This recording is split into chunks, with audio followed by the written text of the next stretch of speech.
What up YouTube, c'est Daz, j'espère que vous allez tous bien, moi ça va nickel. Déjà, première chose, un grand merci pour vos retours sur mes deux vidéos, le top et le flop au cinéma en 2021.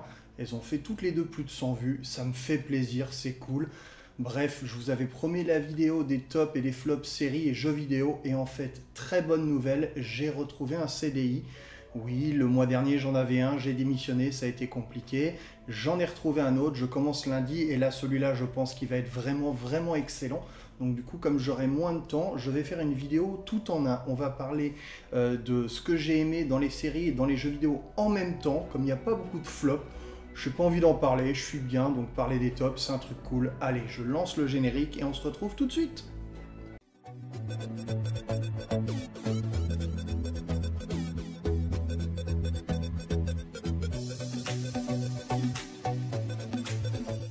Alors comme je le disais, on va faire assez vite, donc pas de top, pas de flop. Vraiment, je vais vous dire ce que j'ai aimé. Donc en termes de série, là vous voyez, j'ai mis ça sur mon ordinateur. On va se lancer directement. Il n'y a pas d'ordre non plus, voilà clairement, sauf la numéro 1 qui est la série Invasion, qui est sortie sur Apple TV+. Et là, je dois dire que j'ai pris une claque monumentale. Le truc, c'est que ce que j'adore, c'est voir quelque chose, que ce soit un film, que ce soit une série, que ce soit un jeu, vraiment surprise. C'est-à-dire, je m'y attendais pas et je prends une claque énorme. J'adore évidemment prendre des claques sur des œuvres que je savais que j'allais adorer. Mais ce qui est encore mieux, c'est quand il y a la grosse surprise derrière. Et Invasion, je l'ai vu fin novembre, donc il n'y a pas tellement longtemps. J'en ai entendu parler puisque Max Richter, je vous en ai souvent parlé dans cette chaîne, a fait la musique. Et en regardant justement la filmographie du bonhomme, j'ai vu qu'il avait fait la musique de cette série-là. Et qu'en plus, qu'elle était faite par Simon Kinberg. Donc je me suis dit, pourquoi pas commencer. J'ai regardé un épisode, puis deux, puis trois, puis en fait j'ai tout bingé en une soirée et demie. C'était une dinguerie totale. Alors pareil, je vous renvoie à aller voir sur internet pour voir ce que c'est. C'est quelque chose, enfin vous ne vous attendez pas à quelque chose d'action, de bourrin. C'est pas parce qu'il y a des extraterrestres et la fin du monde que ça va vraiment être à fond. Non, au contraire, c'est une série très calme en fait qui suit le quotidien de plusieurs personnes à travers le monde et de savoir comment elles vont gérer cette invasion d'extraterrestres. Alors évidemment, il y a 2-3 scènes avec les 10 extraterrestres. Enfin, il y en a peut-être pas 10, hein, il y en a peut-être 9 ou 8, mais bon, bref, c'est pour caler un jeu de mots de merde. Donc les 10 extraterrestres, du coup on les voit que à la fin, je ne veux pas spoiler encore une fois, mais c'est vraiment très bien. Il y a des bons sentiments, c'est bien fait, les acteurs jouent bien, la musique de Max Richter est dingue, la mise en scène est superbe. Je sais qu'il y a une saison 2, elle a été annoncée, j'ai qu'une hâte, c'est de la regarder. Voilà, donc ça vraiment énorme coup de cœur. Ensuite, on va aller à Sorry for Your Loss. Alors c'est une série qui est déjà sortie il y a je crois 2-3 ans sur Facebook. Et oui, Facebook à un moment avait tenté de sortir des séries pour concurrencer Netflix, tout ça et tout. Bon, ça n'a pas marché, hein, parce que ça s'est arrêté, mais en tout cas cette série est sortie là-bas. Et c'est avec Elisabeth Olsen. Alors ceux qui me connaissent très bien, que ce soit dans la vie ou que ce soit sur les internets, savent qu'Elisabeth Olsen, je suis amoureux d'elle. C'est sans doute l'actrice que j'aime le plus, ne serait-ce que par son talent d'actrice ou son petit minois que je trouve absolument craquant. Voilà, il y a un truc avec cette actrice, je suis ultra fan. Et effectivement, oui, Vanda, tout ça, blablabla, mais elle a fait d'autres choses et surtout elle a fait cette série. Et cette série, c'est une dinguerie sans nom. Niveau émotion, vous le savez que je marche beaucoup au niveau de mes émotions. Ça a été, mais je sais même pas quoi dire en fait, c'est juste incroyable. J'ai pleuré, j'ai souri, je me suis marré. En fait, c'est l'histoire donc d'Elisabeth Olsen qui perd son mari très tôt, hein, c'est pas un spoiler, on le sait, c'est dans le synopsis. Et en fait, elle essaye de se reconstruire, donc de revoir les gens, parce qu'elle était forcément fermée sur elle-même. Donc c'est la reconstruction sociale de cette femme qui a tout perdu quand son mari est mort. Il y a des flashbacks avec son mari, etc. Bref, j'ai trouvé cette série juste absolument exceptionnelle. J'ai mis la note de 10, hein, ce qui est extrêmement rare. 10, c'est la perfection. Elisabeth Olsen, on la voit tout le temps, elle est juste magnifique. Enfin bref, tout le casting est bon, il y a des émotions énormes. Voilà, si vous aimez les tranches de vie, une belle série, allez-y. Par contre, évitez de la regarder quand ça va pas très bien parce que elle te met une petite claque derrière la nucasse, là c'est voilà, mais bref, fabuleux. Ensuite, on a Mister Robot. Alors là c'est pareil, c'est une série qui est sortie il y a longtemps, mais que j'ai découvert uniquement cette année grâce au poteau Axe sur le Discord d'Hello Geek, le Discord dont je vous parle assez souvent dans mes vidéos. Axe et bien d'autres m'en ont parlé, mais c'est surtout lui qui a fait ce qu'on a appelé la propagande à une époque. C'est que tout le temps, il disait Daz, regarde Mister Robot, Daz, regarde Mister Robot, il postait les photos tout le temps. Au bout d'un moment, je me suis dit, bon, il me saoule, je vais regarder. J'ai regardé un épisode, 2 épisodes, 3 épisodes, je me suis dit, bon, ouais, c'est pas mal, mais ça me saoule. J'ai arrêté un petit peu quelques jours, puis j'ai repris. Et en fait, bah, ça a été crescendo et je suis allé jusqu'à la fin. Et je crois que j'ai regardé les 4 saisons en 3-4 jours peut-être. Donc ça a été très très rapide. C'est une série de dingue. C'est une série qui mêle tout, qui mêle le thriller, la satire sociale. Il y a une mise en scène de Sam Esmail qui est juste exceptionnelle. Il y a des plans de ouf. Il y a un épisode qui m'a marqué à vie et que je classe dans dans le top des épisodes toutes séries confondues de tous les temps. C'est un épisode sans parole. Je ne dirai pas plus pour ne pas spoiler, mais il n'y a pas de parole dans l'épisode. Donc tout est dans le visuel et c'est absolument grandiose. C'est complètement dingue. La fin de la série m'a mis en PLS central. Évidemment, l'acteur principal, Rami Malek, salut mec, t'es juste exceptionnel, c'est incroyable. Bref, cette série, moi aussi, je veux en faire la propagande. Mister Robot, regardez-la absolument. Bah, si vous ne connaissez pas, allez-y. Si vous avez entendu parler, bah, foncez aussi parce que c'est juste comme ça. Ensuite, on a la série Loki sur Disney+. Alors là, je vous ai parlé de mes 2 grosses séries préférées, enfin de mes 3 plutôt. Le reste, on va aller un peu plus vite. Donc il y a la série Loki sur Disney+. Excellent, Marvel, Tom Hiddleston, Loki. Vraiment, j'ai trouvé ça très fun. Tous les épisodes sont sympas. Il y a du suspense, il y a des moments plus dans l'émotion. Et la fin tease une suite qui, voilà. Donc forcément, comme je dis, Tom Hiddleston est génial. Et il y a aussi surtout Owen Wilson que j'ai trouvé absolument incroyable dans un rôle à contre-emploi. J'aurais jamais pensé jouer un personnage comme ça dans l'univers de Marvel. Tous les acteurs sont bons, bref, on a envie de voir la suite. J'espère qu'elle va arriver vite. La série Katla. Alors Katla, c'est une série, je pense, que personne va connaître. Elle est sur Netflix, mais elle est passée totalement inaperçue, quasiment personne n'en parle. C'est une série qui, moi, m'a fait du bien, enfin m'a fait du bien... non, je redis la phrase. Moi, c'est une série en fait que j'ai trouvée absolument exceptionnelle parce qu'elle ressemble beaucoup à ma série favorite de tous les temps. Je le dis tout le temps, c'est Dark, la série de Netflix. Et oui, sur toutes les séries que j'ai vues depuis peut-être 30 ans de série, c'est la série qui m'a le plus bouleversé. C'est la série 11 sur 10, 20 sur 10, 30 sur 10, ce que vous voulez. Bref, on ferme la parenthèse. Donc elle m'a fait penser à Dark au niveau de l'ambiance. Ça se passe en Islande. Donc voilà, il fait froid, il fait souvent nuit, il y a une disparition de personnages. J'en dis pas plus. Il y a du paranormal, il y a beaucoup d'émotions. Enfin bref, moi c'est une série qui m'a mis dedans. C'est simple, j'ai commencé le soir à 19h, 19h30 et j'ai dû finir à 4-5h du matin. C'est-à-dire que le binge total a été total. C'est que j'ai rien fait d'autre. J'ai regardé le premier, j'ai fini le dernier, ça a été direct. J'ai trouvé ça exceptionnel. Maintenant, ça plaira pas à tout le monde. Donc dans la liste des séries que je vous donne, celle-là, mettez-la de côté. Après, regardez peut-être le premier épisode si ça vous intrigue. Mais bon, je suppose que ça va pas plaire à grand monde. Mais en tout cas, moi, j'ai été dedans, j'ai trouvé ça génial. Clickbait, c'est une série pareil Netflix. Netflix, bah, évidemment, c'est le gros morceau. Clickbait, je vais pas en parler beaucoup parce que si je commence à dévoiler le synopsis, il y a tellement de twists et tout là-dedans. Regardez l'affiche, regardez le synopsis. C'est un homme, bien sur tout rapport, qui a été kidnappé et on met sa vidéo sur Internet. Sauf que plus on fait de clics sur la vidéo, plus le temps vers sa mort se raccourcit.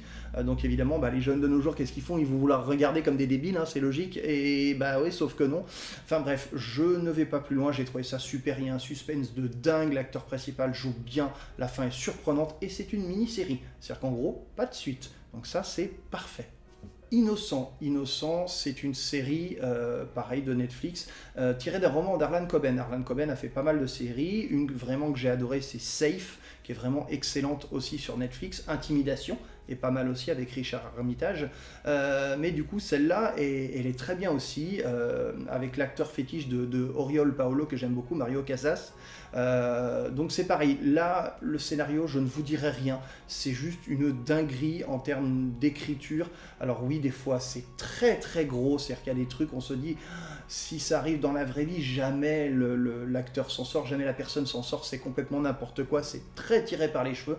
Mais moi, ça a fonctionné. J'adore les films à tiroir, les twists de ouf. Enfin bref, excellente série. Regardez, de toute façon, Harlan Coben, je pense que tout le monde connaît. Ce n'est que du bonheur.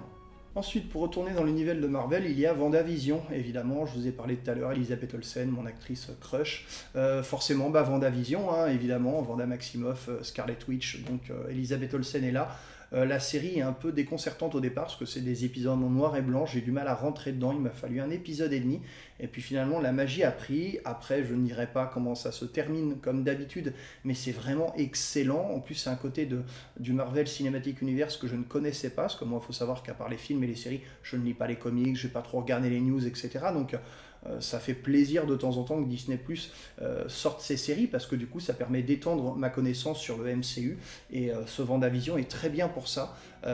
Clairement ça ouvre peut-être pas une suite de la série, ce que je pense pas, mais en tout cas ça ouvre d'autres choses, notamment certains films qui vont sortir prochainement. Si vous voulez pas être spoilé, je ne dirai rien, mais en tout cas il y aura une suite au travers du MCU, et Elisabeth Olsen comme dame, elle est magnifique, magnifique. Paul Bettany a évidemment aussi en vision. Enfin bref, cette série, j'ai beaucoup kiffé. On a la saison 3 de You. Alors il faut savoir que You, j'ai kiffé la première saison, j'ai kiffé la deuxième saison, mais la toute fin, comment ça s'est terminé, je me suis dit, mais pourquoi faire une troisième saison? Je voyais pas quel est l'intérêt. J'ai commencé la troisième saison, mais il y a longtemps, quand c'est sorti, je crois au mois de septembre, il me semble, j'ai regardé 3-4 épisodes et j'ai arrêté.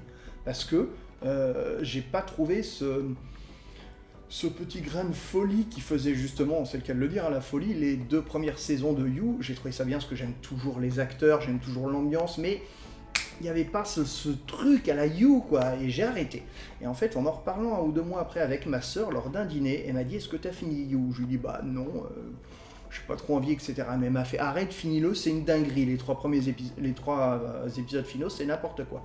J'ai fini par m'y mettre, fin novembre, début décembre, c'est pareil, et effectivement, c'est complètement n'importe quoi. Les derniers épisodes, ça rentre dans des trucs, mais US, qu'on va dire, entre guillemets, si on peut dire ça, parce qu'il y a vraiment une ambiance et une direction dans cette série qui n'a pas ailleurs. Moi, perso, j'adore. La fin, évidemment, ouvre clairement sur une 4e saison, et on sait qu'elle a déjà été commandée par Netflix, donc on a vraiment hâte de voir ce qui va se passer, mais la saison 3, elle est excellente, même si elle met un petit peu de temps à démarrer. Et on va finir par une série originale Netflix qui s'appelle The One. C'est pareil, c'est une série dont j'avais entendu parler, j'avais vu l'affiche, mais je me suis dit, bon, on va peut-être pas me tenter vraiment, et puis finalement je me suis lancé dessus et j'ai vraiment trouvé excellent. Je n'ai pas trop envie là d'en parler, on va dire, parce que c'est pareil en termes de scénario, je vais pas expliquer les choses, mais ça s'appelle The One. De toute façon vous aurez l'affiche dans le coin. Franchement j'ai trouvé ça excellent, pareil il y a un bon suspense et les acteurs jouent bien, et voilà, c'est pas le truc hyper innovant, voilà, je cherchais mes mots, mais en tout cas moi ça a fonctionné, j'ai adoré. Donc c'est tout maintenant pour les séries, donc pas de flop, parce que j'ai pas envie de vous dire les choses que j'ai pas aimées, je suis pas dans ce mood là. Voilà la liste des séries que j'ai trouvé vraiment excellente en 2021. Vous noterez qu'il y a des séries qui sont sorties en 2021 et d'autres qui sont sorties avant. Bref, je vous ai dit ce que j'ai aimé, et maintenant on va passer aux jeux vidéo. On va parler maintenant des jeux vidéo. J'ai la PS5, j'ai la Xbox Series X et j'ai la Switch, donc les 3 consoles principales, les 3 plus hautes générations qui existent. Donc forcément j'ai beaucoup joué cette année, surtout que la plupart du temps je n'ai pas travaillé, donc forcément j'étais chez moi. Entre le confinement, entre janvier et juin, j'ai travaillé un petit peu, mais bon, voilà, donc du coup j'ai beaucoup joué. La liste des jeux que j'ai adoré, alors je vais pas donner un top non plus, que c'est compliqué, c'est selon l'humeur, selon le moment, mais les jeux auxquels vraiment j'ai adoré, alors déjà il y a Resident Evil 8, oui il faut savoir que ça n'a pas été le GOTY, certains le voulaient, d'autres trouvaient ça scandaleux, etc. Bref, moi je vais pas dire c'est un GOTY, à la limite si jamais vraiment je devais en mettre un, ce serait quand même celui-là, donc s'il faut qu'il ait un titre honorifique, c'est mon GOTY. Je leur dis encore, c'est quelque chose de personnel. J'ai adoré ce Resident Evil 8, l'ambiance est exceptionnelle, il y a plusieurs endroits, la maison Beneviento, je n'en dirai pas plus, mais j'ai eu le trouillomètre là-haut, comme rarement j'avais eu peur, moi, vous savez, c'est rare les films ou les œuvres, etc., qui me font vraiment, mais vraiment très très peur, genre caca culotte, j'aime bien cette expression. Là, clairement, la maison Beneviento de Resident Evil 8, dinguerie totale, truc de taré. Je ne vais pas mettre les images ni n'importe quoi, etc. Faites le jeu, surtout si vous avez fait le 7, parce que c'est la continuité du 8 avec le même acteur, j'allais dire, avec le même personnage. Bref, c'est excellent. Alors, le gameplay ultra basique, c'est du Resident Evil, alors, ça va rien révolutionner. Clairement, mais moi j'ai adoré l'ambiance et l'histoire, je l'ai fini, j'ai fait tous les niveaux sauf le niveau ultra difficile parce que j'ai du mal à battre l'avant-dernier boss, j'ai eu tous les autres trophées, enfin bref, je l'ai poncé le jeu et j'attends qu'une seule chose, ce sont les DLC. Outriders. Outriders, c'est un jeu de People Can Fly, un jeu, on va l'appeler comme une sorte de mix entre Destiny et The Division, voilà. Un jeu où on peut jouer à plusieurs avec différentes zones, un hub, etc., des missions. Et j'ai juste littéralement adoré parce que j'y ai joué avec mon coco. Mon coco, c'est Julien, c'est mon ancien collègue de chez Bouygues, avec qui je joue beaucoup à FIFA et beaucoup à d'autres jeux. Et notamment, on a fait Outriders ensemble. On a vraiment kiffé. J'avoue, ce genre de jeu, le faire à plusieurs, c'est vachement plus sympa parce que chacun a son personnage, chacun a sa classe. On va aider l'autre selon les specs qu'on a, etc. Puis on se parle, donc on parle d'autres choses pendant qu'on joue. Enfin bref, moi, c'est les moments que j'adore le jeu vidéo quand je joue comme ça avec quelqu'un que j'apprécie. Donc du coup ce Outriders, on l'a retourné, on est allé au bout, on a fini, on a joué au endgame. Pour moi il n'y a plus rien à faire, clairement j'ai un DLC qui est sorti il y a 1 ou 2 mois, je crois, je ne l'ai pas réinstallé, j'avais d'autres choses à faire, mais bref, Outriders c'est pareil, ça révolutionne rien du tout, mais j'ai bien aimé l'histoire qui est quand même relativement longue à se mettre en place, mais qui est progressive. On a vraiment une envie d'aller dans les nouvelles zones, parce qu'il se passe des nouvelles choses, on upgrade évidemment nos personnages, bref, Outriders, moi j'ai vraiment ultra kiffé. Ensuite, on a les Gardiens de la Galaxie. Les Gardiens de la Galaxie, c'est un jeu qui en a étonné plus d'un. Ce sont les mêmes qui ont fait Avengers, qui a floppé quand il est sorti l'année dernière ou l'année d'avant, je ne sais plus trop. Et là, ils font les Gardiens de la Galaxie, purement solo. Bon, on s'est dit, ça peut être pas mal, mais sans en attendre grand-chose. Et en fait, ça a été la surprise générale. Je pense qu'il est extrêmement bien noté sur Metacritic. Les 3/4 des potes qui ont joué l'ont trouvé génial. Moi, perso, je l'ai trouvé absolument génial. C'est une dinguerie. Il y a des musiques des années 80-90 qu'on peut sélectionner à souhait quand on est dans le vaisseau. Les personnages sont excellents, la VF est très bonne, moi souvent je suis plus VO, mais là la VF est vraiment excellente. Pareil, ça révolutionne rien en termes de gameplay, mais il y a des choix moraux à faire qui sont importants selon ce qui se passe et tout. Les personnages sont excellents, les boss, enfin tout vraiment, le jeu il est comme ça, il est excellent, franchement testez-le. Je vais évidemment pas faire un top vidéo sans parler de It Takes Two, le fameux GOTY, voilà, qui a été élu GOTY aux Game Awards, donc la fameuse cérémonie qui remplace clairement le 3, on va se le dire. Le 3 pour moi est mort, donc c'est les Game Awards. Donc It Takes Two, le jeu de Joseph Fares, un jeu qu'on ne peut jouer qu'à 2. Donc forcément, moi je commençais à y jouer qu'en novembre, donc très très tard sur l'année, puisque j'avais personne à qui jouer avant. J'ai fini par commencer à jouer avec Julien, avec le pass ami, et je l'ai fini avec mon fils. Parce que oui, quand Rafa est venu à Noël passer une semaine de vacances avec moi, du coup, on y a joué à 2, sauf que je pensais pas qu'il adorait autant, et surtout, je pensais pas qu'il serait vraiment aussi bon, parce qu'il a 10 ans, parce qu'il a du mal avec ses réflexes, avec la manette. Donc je me suis dit, ça va être compliqué de se coordonner et de finir un jeu, et en fait, on est allé au bout, et ça a été une aventure géniale. Ça nous a permis de jouer à 2, de vraiment se coordonner, même lui, des fois, m'aidait, donc du coup, il était content, il était fier. Moi aussi, on a fini le jeu, on a eu une belle émotion, donc forcément, ça, évidemment, vous connaissez tous, moi dès que j'ai les émotions qui rentrent en ligne de compte, c'est forcément parfait. Donc It Takes Two, c'est pas mon GOTY, encore une fois, voilà, Resident Evil, j'ai vécu un truc absolument incroyable, mais It Takes Two est vraiment, vraiment un très très grand jeu. Mais voilà, il faut trouver quelqu'un pour jouer, mais en tout cas avec votre chérie, la famille, les amis, tout ça, etc. Trouvez quelqu'un et faites le jeu parce qu'il mérite d'être connu, et de toute façon il est déjà connu.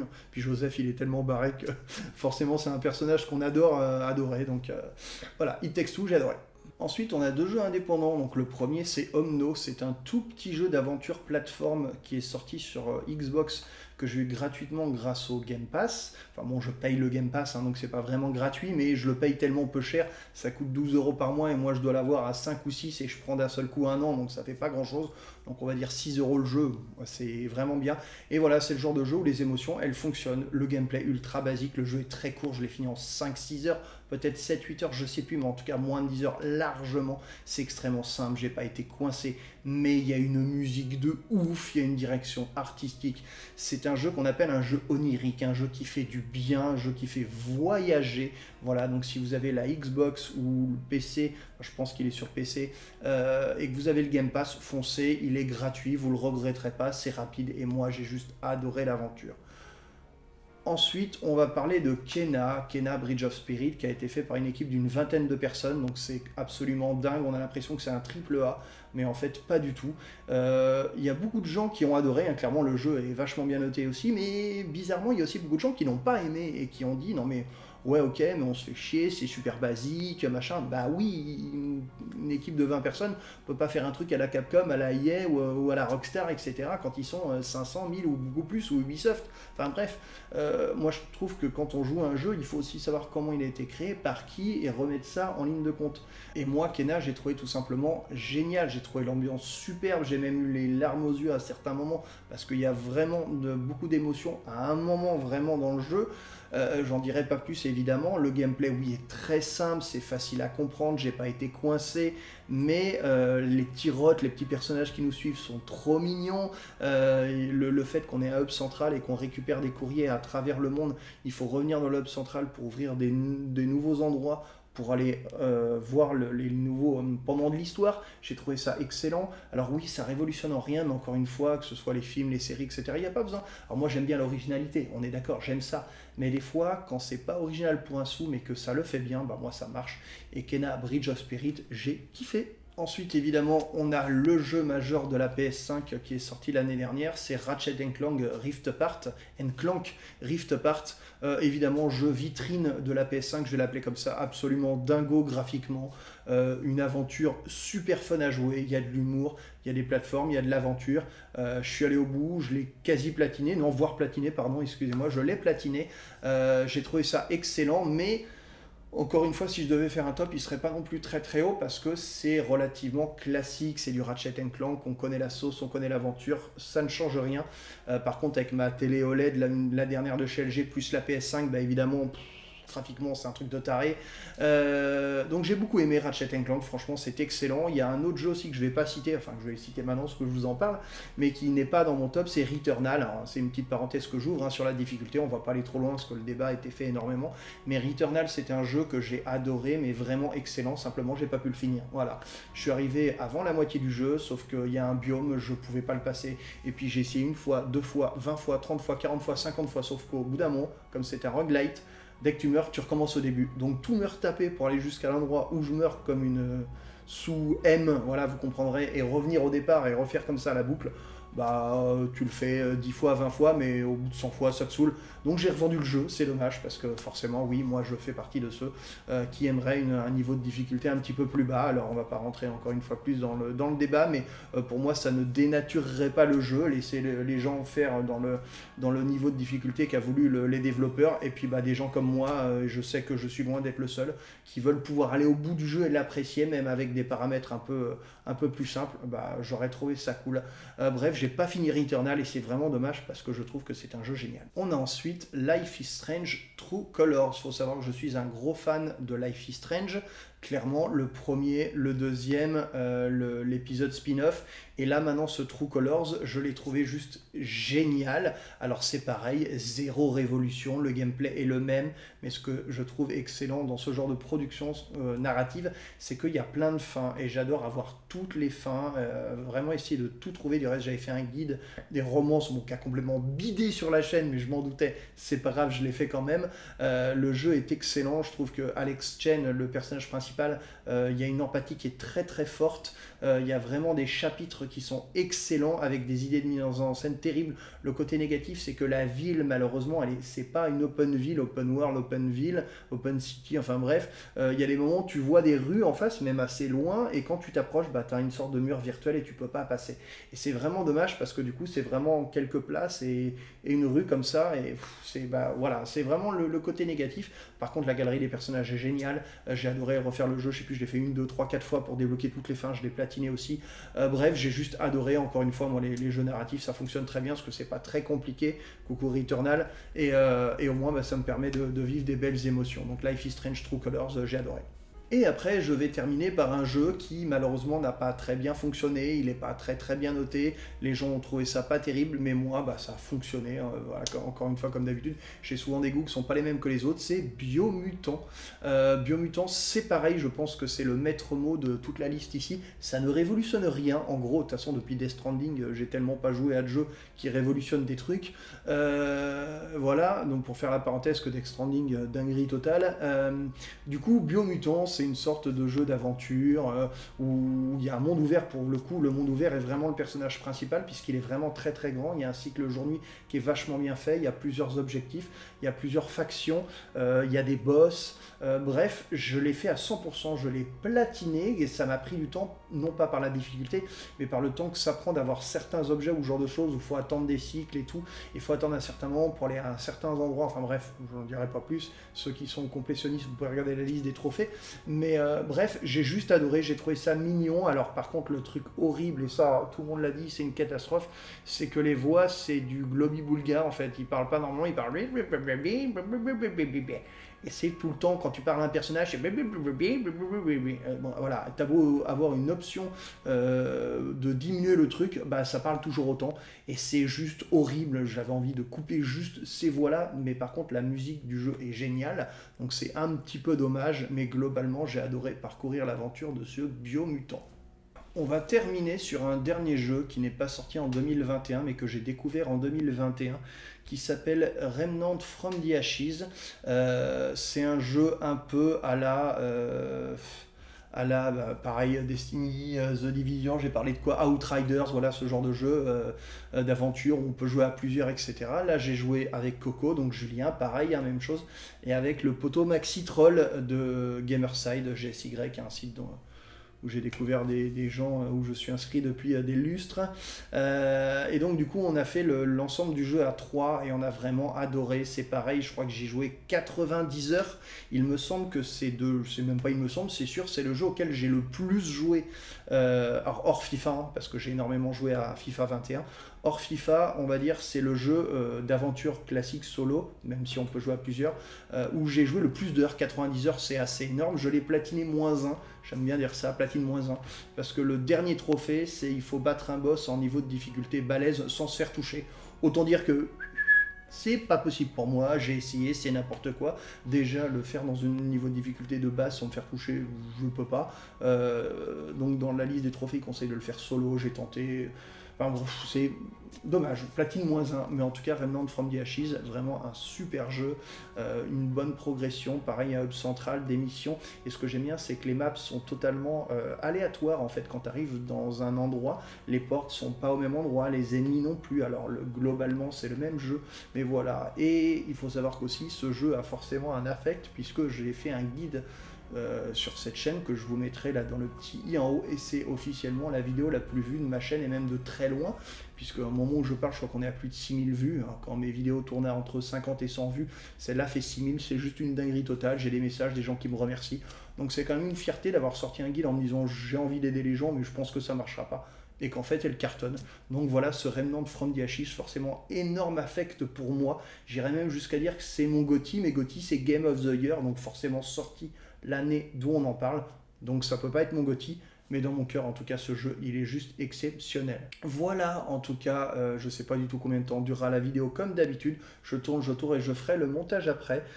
J'ai aimé vous partager donc cette liste des séries et de jeux vidéo que j'ai kiffé. Je vais juste vous parler, je voulais pas parler de flop, mais une énorme déception quand même, c'est important de le dire, c'est Microsoft Flight Simulator, jeu réalisé par les Français de Asobo, et j'ai juste détesté. Alors c'est un petit peu logique quelque part, puisque c'est vraiment un jeu qui se veut difficile. C'est pas un jeu où tu prends un avion à la GTA, tu le pilotes facilement, non, c'est une vraie simulation où il faut démarrer, il faut déployer les ailes, il faut déployer machin, bref. Mais je me suis dit qu'il allait quand même avoir un mode un peu plus easy, on va dire, et en fait pas du tout. J'ai joué je crois 2-3 heures, j'ai dû faire le tutoriel et quelques missions après. J'ai détesté. Le jeu, par contre, est graphiquement magnifique, rien à dire, c'est superbe de balader partout. J'ai voyagé au-dessus de Rennes, j'ai vu mon appart. Bref, j'ai trouvé excellent, mais clairement, à piloter, je chutais tout le temps dans les gratte-ciels à New York. J'ai essayé, je me prenais tous les buildings. Enfin bref, grosse déception, parce que je l'attendais déjà depuis pas mal de mois, depuis qu'on en parle, etc. Et je l'ai téléchargé et j'ai pas joué beaucoup. Autre déception, alors évidemment largement plus petite, parce que le jeu, c'est une tuerie. Mais malheureusement j'y ai pas beaucoup joué par rapport aux autres, c'est Forza Horizon 5. Alors tout le monde va me dire Médas t'es complètement débile, ce jeu il est énorme, oui je sais, et c'est comme ça, hein. Encore une fois c'est subjectif, j'ai adoré le jeu, hein. J'ai dû jouer une quarantaine d'heures, ce qui est quand même beaucoup pour un jeu. Simplement c'est la même chose que Forza 4, que Forza 3, que Forza 2, que Forza 1, enfin version Horizon. Zéro surprise, donc évidemment le premier t'adore, le deuxième t'adore, le troisième t'adore, le quatrième j'ai joué un peu moins mais ok pas mal, le cinquième voilà au bout d'un moment j'ai fini l'histoire, c'est-à-dire que j'ai fait toutes les missions principales, j'ai débloqué la cinématique machin et tout, mais après quand je regarde la map j'ai plus de 120 épreuves à faire, 120 courses, j'ai pas envie, la map me plaît pas trop, enfin je sais pas, il y a un truc qui se passe.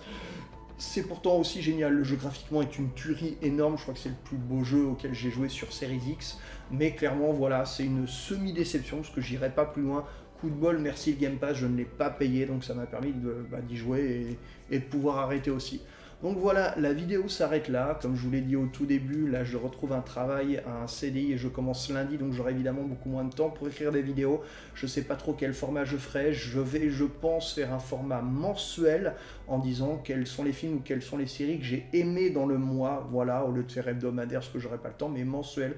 Dites-moi dans les commentaires, n'hésitez pas si vous avez une ou deux idées qui vous passent par la tête et qui peut être sympa à faire. En tout cas, merci pour vos retours. Évidemment, si vous êtes là et que vous me regardez toujours à ce moment-là, lâchez bien le pouce bleu, mettez bien le petit commentaire en dessous, que vous mettiez vos top séries, machin et tout.